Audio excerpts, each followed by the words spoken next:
On a gray morning over Tehran, no one expected the empire to fall.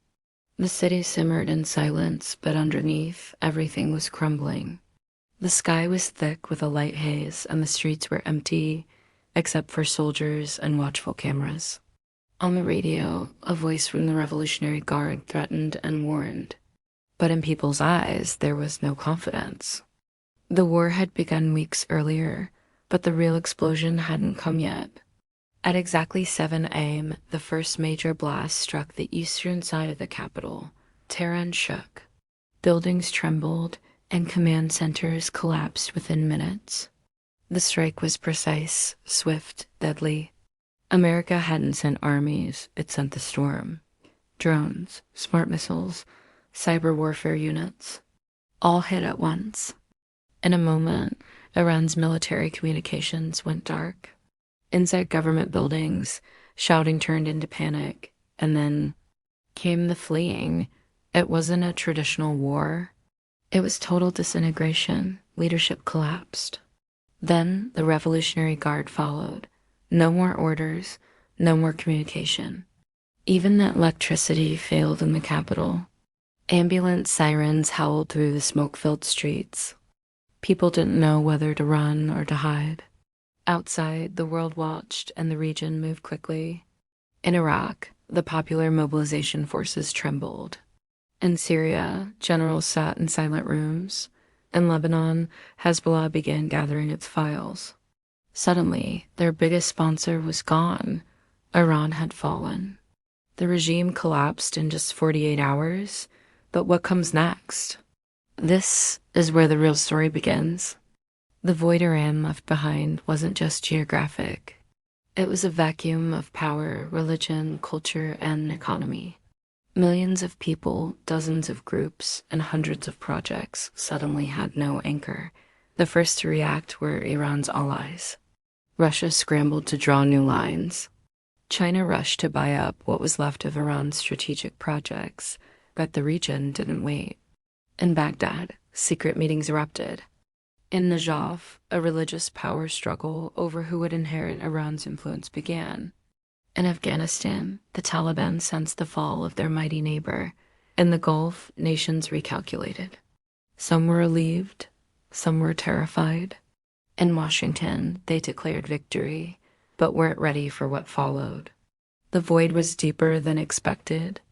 Iran wasn't just a country, it was the brain of a vast web. That web now unraveled. The limbs remained. The head was gone. Iran's arms from Yemen to Beirut began to fracture or rebel. In Yemen, the Houthis turned on each other. In Lebanon, leadership split over the future. Even in Syria, smaller militias sought independence. A new race had begun to fill the gap. Turkey advanced with a revived Ottoman narrative.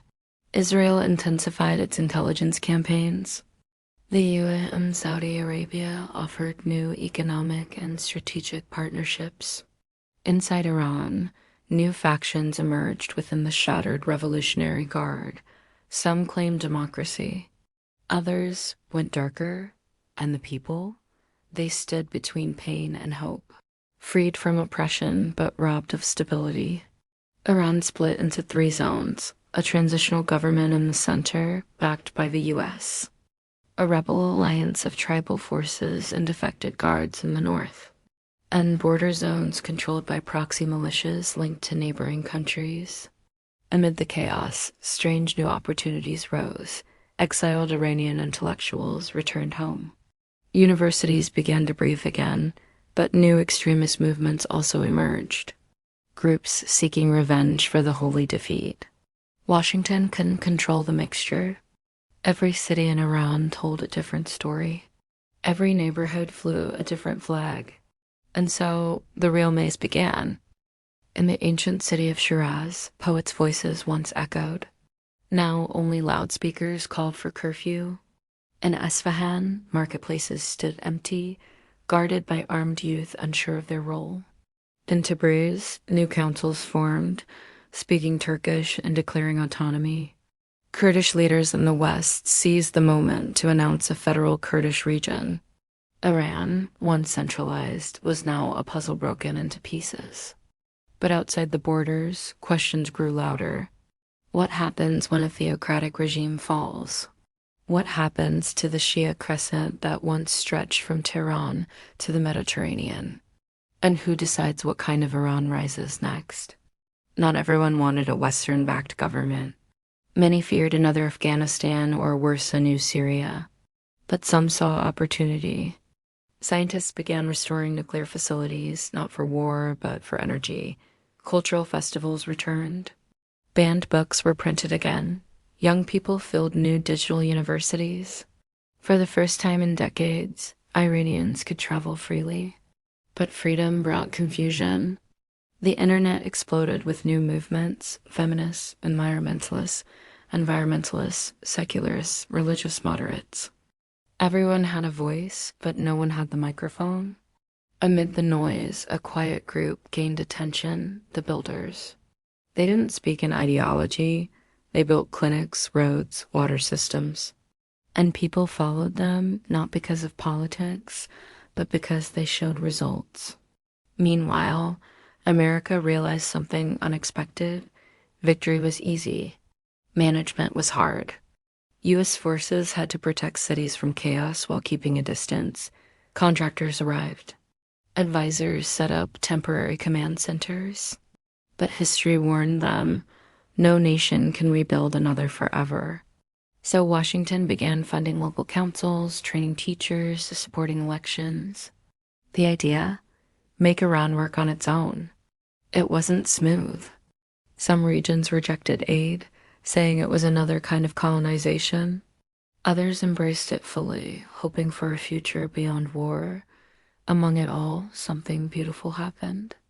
Ancient Persian identity rose again, not in the form of nationalism, but culture. Poetry readings in squares, Zoroastrian revival, music festivals in old ruins.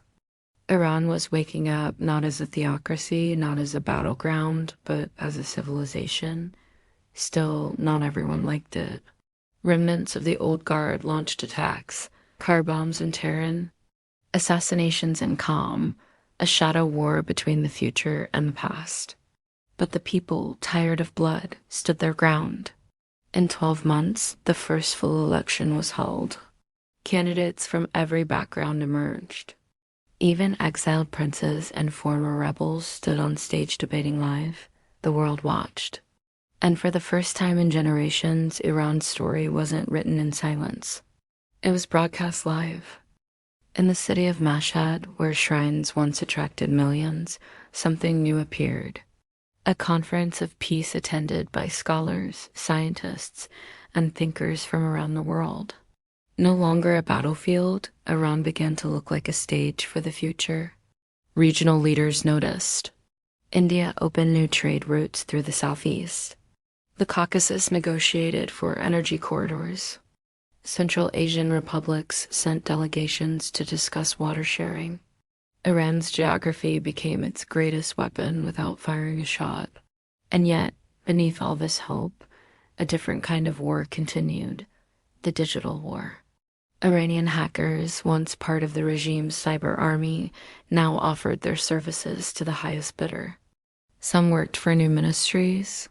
Others went freelance, trading secrets for cryptocurrency. A digital underworld emerged.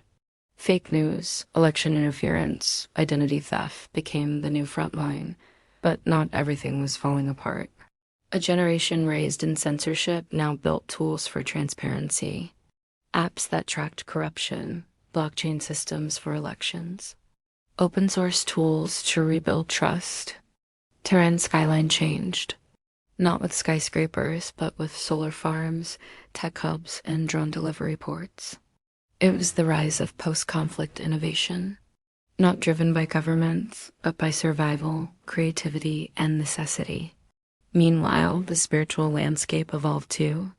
With the fall of the old religious regime, new interpretations blossomed. Young clerics opened debate circles, combining science, faith, and philosophy. Mosques became places of learning again. Temples, churches, and cultural centers operated side by side. In this strange new Iran, contradiction was allowed. You could believe. You could question. You could do both. The world was stunned. This wasn't the Iran anyone expected, not even Iranians. But peace has a price. Some foreign powers tried to destabilize the new unity. Assassinations returned. Proxy conflicts spilled over. Iran became a chessboard again, but now the pieces refused to move. People resisted being pawns. Activists, scientists, farmers, artists, veterans. They formed unions, networks, councils. It wasn't perfect, but it was human, raw, honest, real. By year 5, Iran had its first female president. A former activist who once fled the country now stood at its center. Her cabinet included scientists, poets, former soldiers. She didn't promise miracles, only slow, patient change. The nation, still scarred, still healing, began to believe again.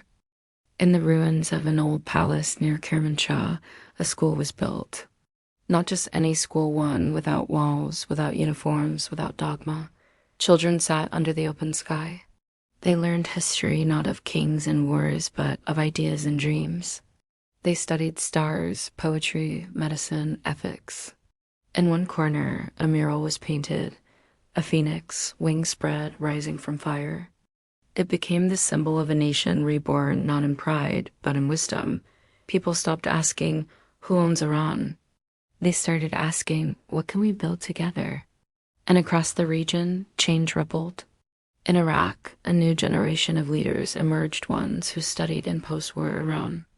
In Syria, grassroots groups formed, inspired by Iranian reforms. In Lebanon, poets replaced politicians in nightly debates. The Middle East had not become a paradise, but it had changed. The collapse of Iran had triggered 1,000 unexpected awakenings. In Tehran, an old man sat at a tea house. He remembered the noise, the fear, the fire. Now he heard the laughter of children, the hum of street musicians, the sound of life returning. He whispered, almost to himself, we paid the price, but maybe it was worth it. And across the world, people asked the same question, what if from destruction comes rebirth? If you enjoyed the story, don't forget to like and share. And if you have a question you'd like us to explore, leave it in the comments. Thanks for watching. See you next time.